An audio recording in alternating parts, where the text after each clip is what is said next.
সুপ্রভাত আমার প্রিয় ছাত্ররা, আশা করি তোমরা সবাই ভালো আছো, আমিও ভালো আছি। শুধু বাসায় বসে থাকলে হবে না, বাসায় বসেও লেখাপড়া করা যায়। বাসায়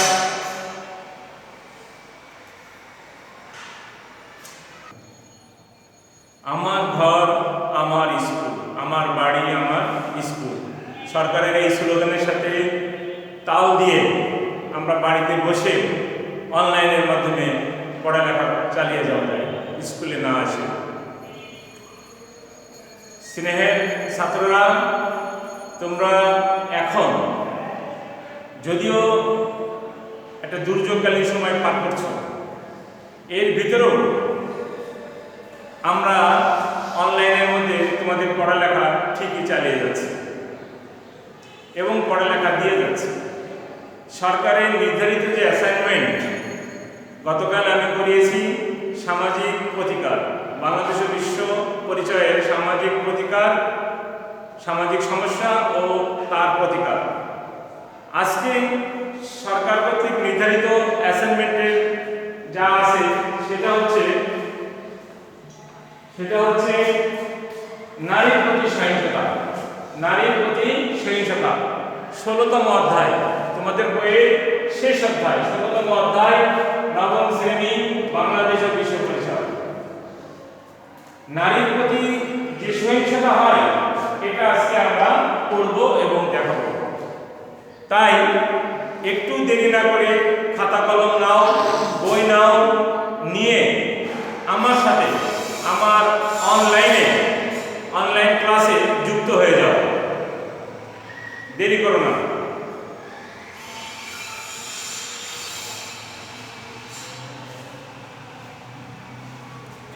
আমরা এখন জানব নারীর প্রতি সহিংসতা কি।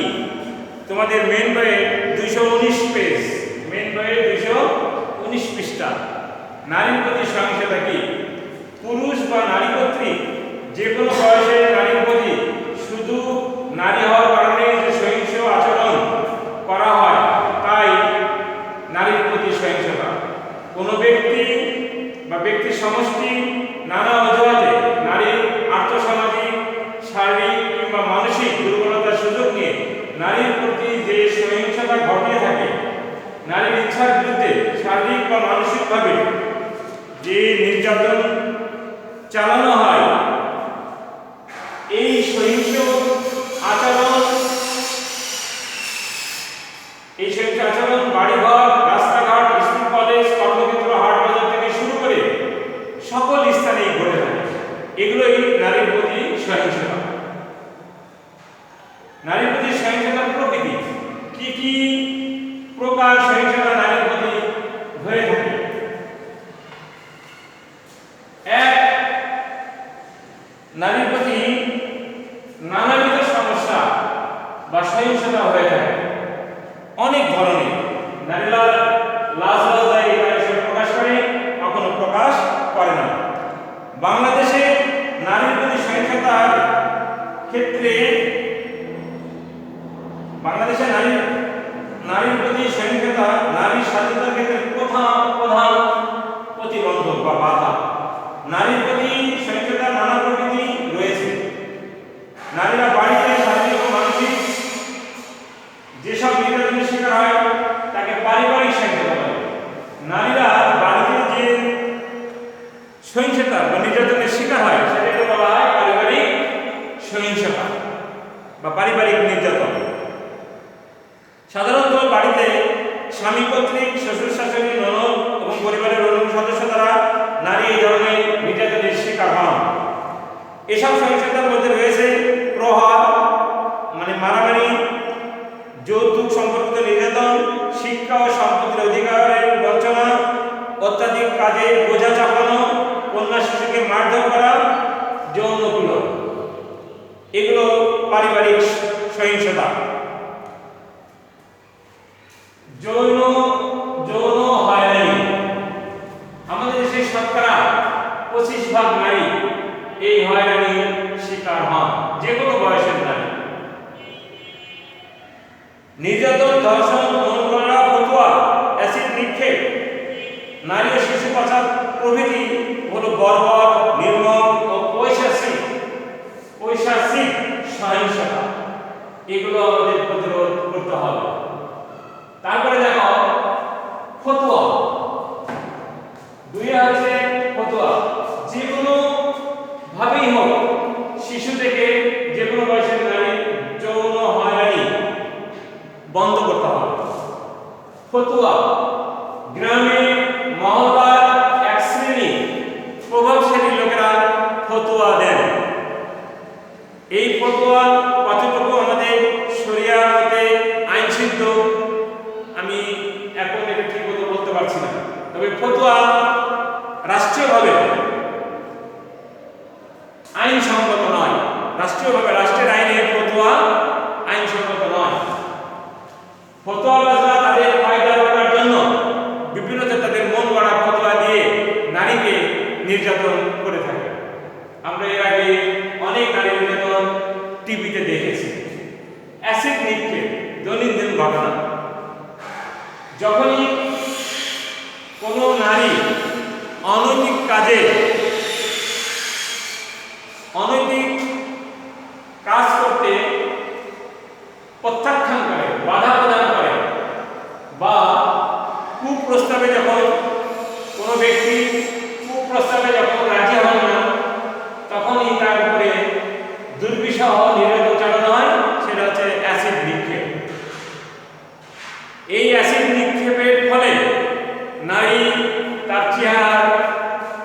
নারী চেহারার বিকৃত রূপ হয়ে যায়। একটা সুন্দরী মেয়েকে তার মুখে যদি অ্যাসিড ছোড়া হয়, তার চেহারা আর সুন্দর থাকে না। এর জন্য আমাদের সরকারি আইনে অনেক সাজার ব্যবস্থা রয়েছে, অনেক সাজার ব্যবস্থা রয়েছে। অ্যাসিড নিক্ষেপ একটি ভয়াবহ সহিংসতা। বর্তমান বাংলাদেশে অ্যাসিড নিক্ষেপের ঘটনা বৃদ্ধি পেয়েছে। সাধারণত নারীদের উপরই অ্যাসিড নিক্ষেপের ঘটনা ঘটে থাকে। প্রেম ও অনৈতিক প্রস্তাব প্রত্যাখ্যান, সম্পত্তি নিয়ে বিরোধ, পারিবারিক কলহ, নানা কারণে অ্যাসিড নিক্ষেপের মতো জঘন্য ঘটনা ঘটে।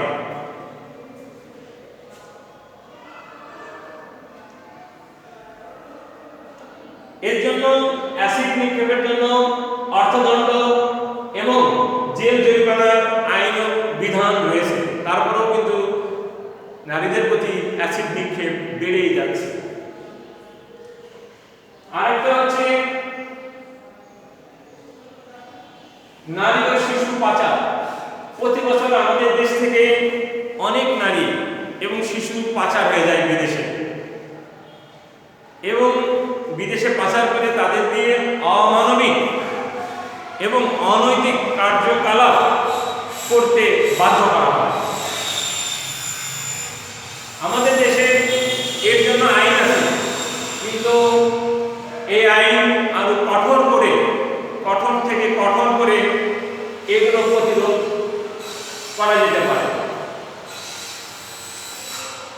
এখানে আরেকটা কথা, পাঁচে দেখো ইভটিজিং, যেটা বর্তমান সময়ে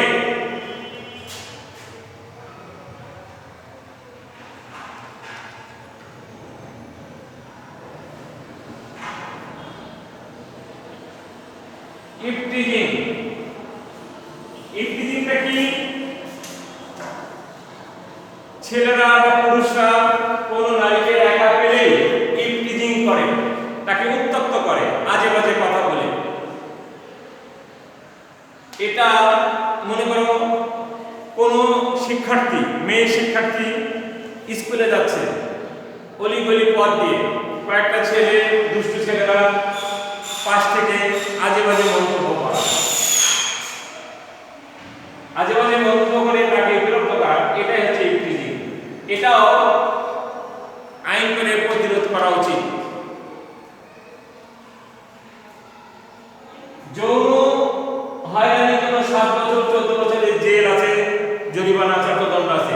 কিন্তু আমাদের বর্তমান বাংলাদেশ সরকার যদি কোনো পুরুষ কর্তৃক কোনো নারী ধর্ষিত হয়, এর শাস্তি যাবজ্জীবন দিয়েছে।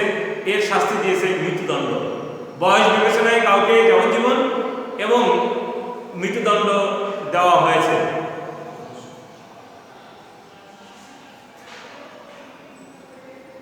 তাহলে নারী ও শিশু পাচার বলেছি আমাদের স্বরূপ, নারী প্রতি সংস্কারের স্বরূপগুলি আমি এখন আলোচনা করলাম।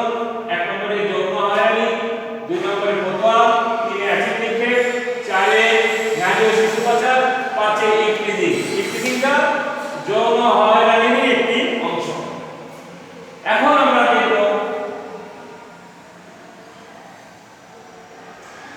নারীর প্রতি সহিংসতা রোধে কি কি আইন রয়েছে। আইনি প্রতিকার, নারীর প্রতি সহিংসতা রোধে আইনি প্রতিকার। নারী ও শিশু নির্যাতন দমন আইন 2000, নারী ও শিশু নির্যাতন দমন আইন 2000। খ অ্যাসিড অপরাধ দমন আইন 2002। 3 গ নারী ও শিশু পাচার প্রতিরোধে বাংলাদেশের আইন। আমাদের দেশে প্রচলিত কি কি আইন আছে আমরা একটু বিস্তারিত যাব।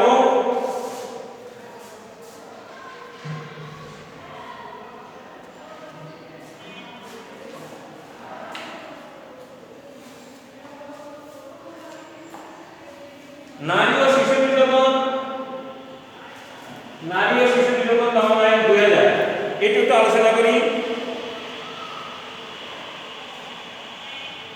নারী ও শিশু নির্যাতন দমন আইন 2003 সালে এটা আবার সংশোধিত হয়েছে।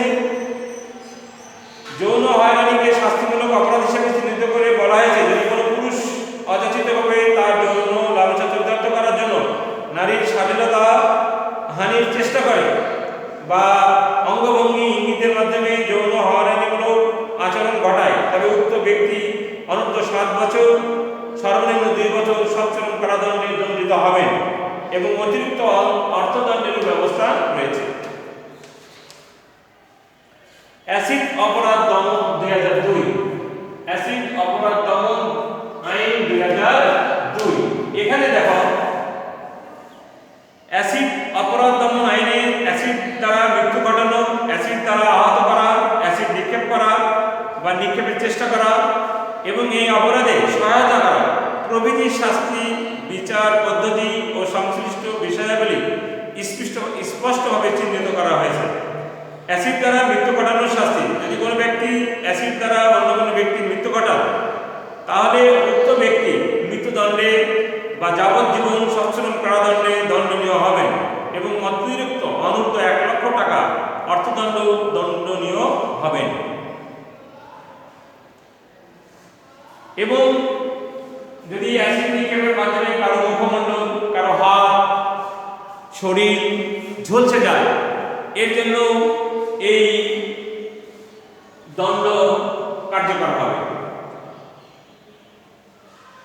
এখন আমরা দেখব নারী ও শিশু পাচার প্রতিরোধে বাংলাদেশের আইন।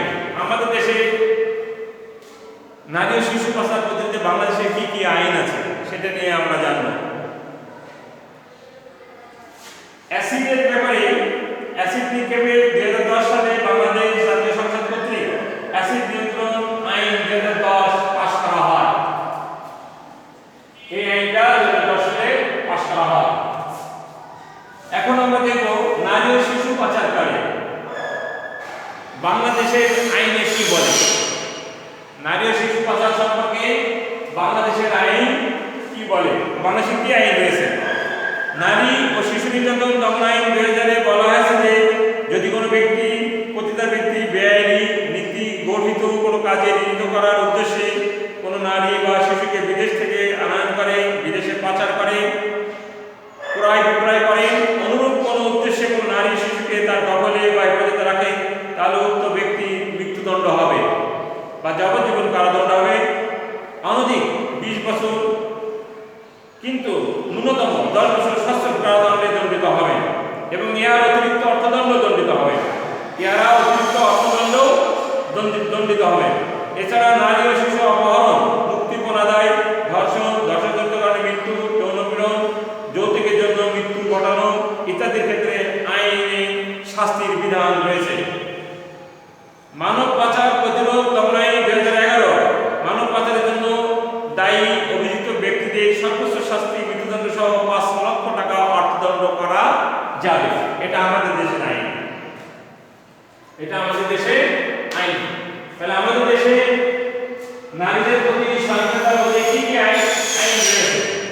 নারী ও শিশু নির্যাতন দমন আইন 2000, অ্যাসিড অপরাধ দমন আইন 2002, নারী ও শিশু পাচার প্রতিরোধে বাংলাদেশের আইন 2010। এই তিনটা আইন রয়েছে এবং এর প্রয়োগও রয়েছে। এখন নারীর প্রতি সহিংসতা প্রতিরোধে আমাদের সমাজের করণীয় বিষয়সমূহ। এই নারীর প্রতি সহিংসতা প্রতিরোধে আমরা কি করতে পারি বা আমাদের সমাজ ব্যবস্থা কি করতে পারে? এক, এখানে আমি 10টা পয়েন্ট এখন লিখেছি।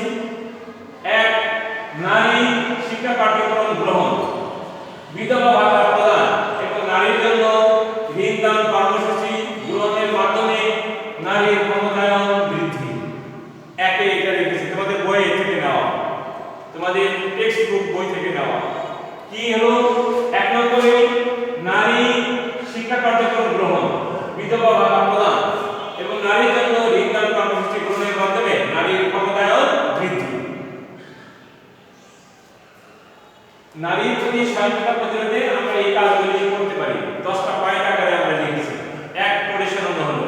2, নির্যাতন, সহিংসতার ধরন ও প্রকৃতির সাথে মিল রেখে আইন প্রণয়ন ও এর যথাযথ প্রয়োগ। আইন প্রণয়ন ও এর যথাযথ প্রয়োগ। 3, পরিবারের ছেলে মেয়ে উভয়কে জীবনে নৈতিক মূল্যবোধ গঠন সম্পর্কে শিক্ষা দান। এখানে উল্লেখ করা যেতে পারে আমাদের ধর্মীয় শিক্ষায় উদ্বুদ্ধ করা। ধর্মীয় শিক্ষা, ধর্মীয় আচার আচরণ ভালো করে তার ভিতরে ঢুকিয়ে দেওয়া যায় শিক্ষার্থীর ভিতরে, তাহলে তার ভিতরে সামাজিক মূল্যবোধ গড়ে উঠবে। সে অন্যায় মূলক কোনো কাজ করবে না বা বিরত থাকবে। 4, নারী অধিকার। 4, নারী অধিকার এবং অধিকার সংশ্লিষ্ট আইন বিষয়ে সচেতনতা সৃষ্টি। নারীর কি কি অধিকার আছে, নারীর কি কি অধিকার আছে এবং অধিকার সংশ্লিষ্ট আইন বিষয়ে আর আইনে কি কি অধিকার দেওয়া আছে এই বিষয়ে সচেতনতা সৃষ্টি করা। আমাদের বেশিরভাগ নারী তেমন শিক্ষিত না। 20%, 30% নারী মোটামুটি শিক্ষিত, আর বেশিরভাগ কোনো রকম নাম লিখতে পারে বা বিরোধ করে। তারা নারী অধিকার বোঝে না, তাদের কি অধিকার সংবিধানে দেওয়া আছে এই সমস্ত তারা জানে না। এই বিষয়ে তাদেরকে সচেতনতা সৃষ্টি করতে হবে টেলিভিশনে, রেডিওর মাধ্যমে বা খবরের কাগজের মাধ্যমে। নারী অধিকার প্রতিষ্ঠার সাথে সংশ্লিষ্ট প্রতিষ্ঠান সমূহে কর্মতৎপরতা বাড়ানো। নারী অধিকার নিয়ে যে সকল প্রতিষ্ঠান কাজ করছে, নারী অধিকার প্রতিষ্ঠার সাথে সংশ্লিষ্ট যে সকল প্রতিষ্ঠান কাজ করতেছে তাদের কাজের তৎপরতা বাড়িয়ে দেওয়া এবং খেয়াল রাখা যে কোনো নারী যেন না খেয়ে পড়ে, কোনো নারী যাতে নির্যাতিত না হয় সেদিকে লক্ষ্য রাখা এই প্রতিষ্ঠানগুলোর কাজ।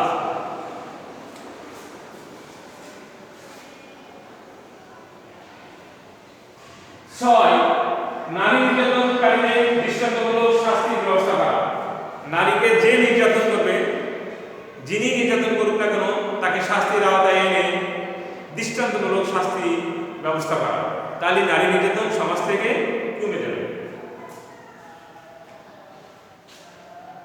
7, নারী নির্যাতন প্রতিরোধে প্রবর্তিত আইন কিছু আছে, যেমন অ্যাসিড অপরাধ দমন আইন, অ্যাসিড নিয়ন্ত্রণ আইন, যৌতুক প্রতিরোধ আইন, যৌতুক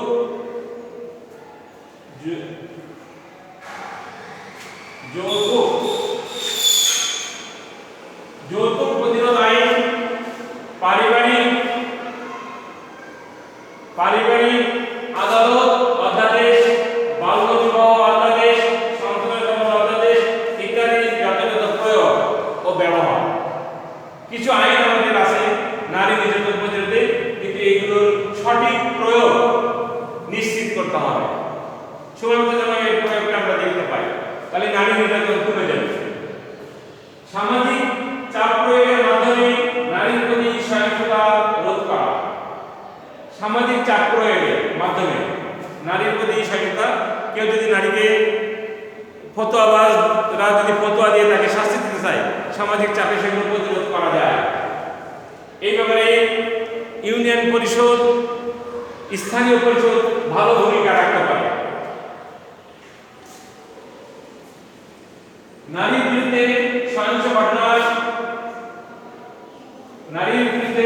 ঘটনার প্রভাব। নারীর বিরুদ্ধে সহিংস ঘটনার প্রভাব ইলেকট্রনিক ও প্রিন্ট মিডিয়াতে প্রচার করে জনমনে সচেতনতা সৃষ্টি করা প্রয়োজন। কোথাও যদি কোনো নারী নির্যাতিত হয়, সেটা টেলিভিশনে, রেডিওতে বারবার প্রচার করে সেটা দেখানো, যাতে এই ধরনের কাজ আর না হয়। সচেতনতা সৃষ্টির জন্য এটা করা যেতে পারে।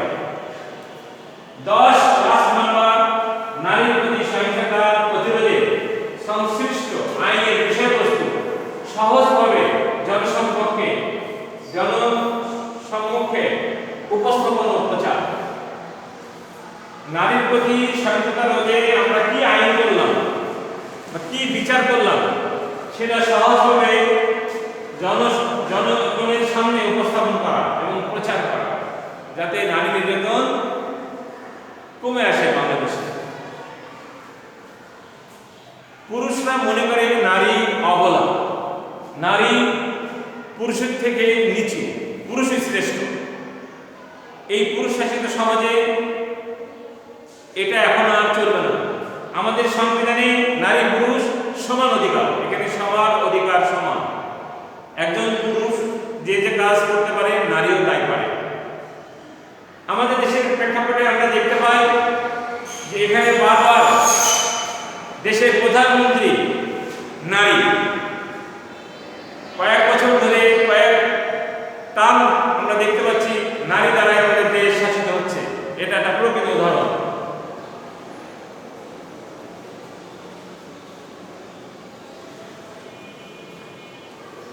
যাই হোক, নারীরা কেউ আমাদের মা, কেউ আমাদের বোন, কেউ আমাদের ভাবি, কেউ আমাদের আরো দাদি, ঠাকুমা ইত্যাদি। তা আমরা যেভাবে হোক এই নারী প্রতি নির্যাতন, সহিংসতা সহ্য করব না। যে কোনো প্রকারে এটা আমরা প্রতিরোধ করব। এখানে অনেকগুলি পয়েন্ট আকারে দেওয়া হলো, কিভাবে প্রতিরোধ করা যায়, কি কি আইন আছে তারও ব্যাখ্যা দেওয়া হলো। তারপরেও আমাদের দেশে নারী নির্যাতন কমছে না। আমরা নিউজ পেপার পড়তে গেলে দেখতে পাই এমন কোনো দিন নেই যেখানে নারী নির্যাতন হয়নি, এমন কোনো দিন নেই। টেলিভিশনে নিউজ দেখতে গেলে এমন কোনো দিন আমরা দেখি না যে কোথাও না কোথাও দেশে নারী নির্যাতন হয়নি, এমন খবর আমরা পাই না। সবসময় দেখি নারীরা নির্যাতিত হচ্ছে। হ্যাঁ, এর ব্যতিক্রমও রয়েছে। শুধু যে নারীরাই নির্যাতিত হচ্ছে তা নয়, আমাদের দেশের প্রেক্ষাপটে এবং অন্যান্য দেশের প্রেক্ষাপটে আমরা দেখতে পাই নারী কর্তৃক পুরুষরাও নির্যাতিত হয়। এটা একটু কম, এটা ধরন একটু কম, কিন্তু নারীরা দুর্বল, তাই ওনারা বেশি নির্যাতিত হয়। এখন আমি এখানে বিস্তারিত নারীর প্রতি সহিংসতা নিয়ে আলোচনা করলাম, বোঝালাম।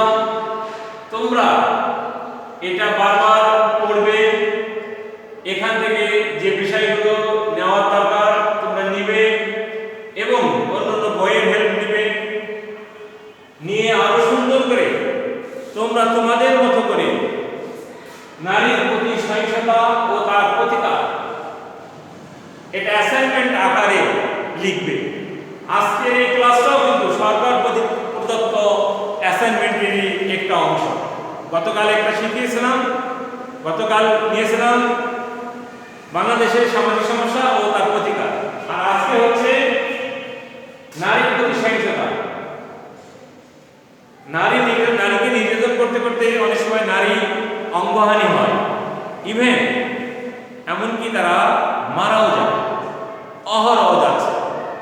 আমরা প্রতিদিনই এটা খবরের কাগজ খুললে বা টিভি নিউজে দেখতে পাই। নারীরা আমাদের শ্রদ্ধেয় ব্যক্তি। আগেই বলেছি, কেউ আমার মা, কেউ আমার বোন, কেউ আমার দাদি, কেউ আমার ভাবি। এদের কারোর উপরে যাতে কোনো নির্যাতন না হয়। যখনই আমরা দেখব যে কোথাও নারী নির্যাতন হচ্ছে, নারীর প্রতি সহিংসতা, নারীর প্রতি অন্যায় আচরণ করা হচ্ছে, আমরা সেখানে ছুটে যাব, সেটা প্রতিহত করব, বাধা দিব যে এটা ঠিক হচ্ছে না। প্রথমে বোঝানোর চেষ্টা করা হবে, তারপরেও যদি ব্যর্থ হই তখন আইন প্রয়োগকারী সংস্থাকে জানিয়ে আমরা নারী প্রতি সহিংসতা, নির্যাতন প্রতিরোধ করতে সচেষ্ট থাকব। ধন্যবাদ সবাইকে। তোমরা ক্লাসটা মনোযোগ দিয়ে দেখবে এবং মনোযোগ দিয়ে পড়বে, বারবার পড়ে তোমাদের মতো করে সুন্দর করে একটা অ্যাসাইনমেন্ট তৈরি করে জমা দিবে। সেটা যেন আমার থেকে আরো ভালো হয়। সবাইকে ধন্যবাদ। আজকে এখানেই শেষ।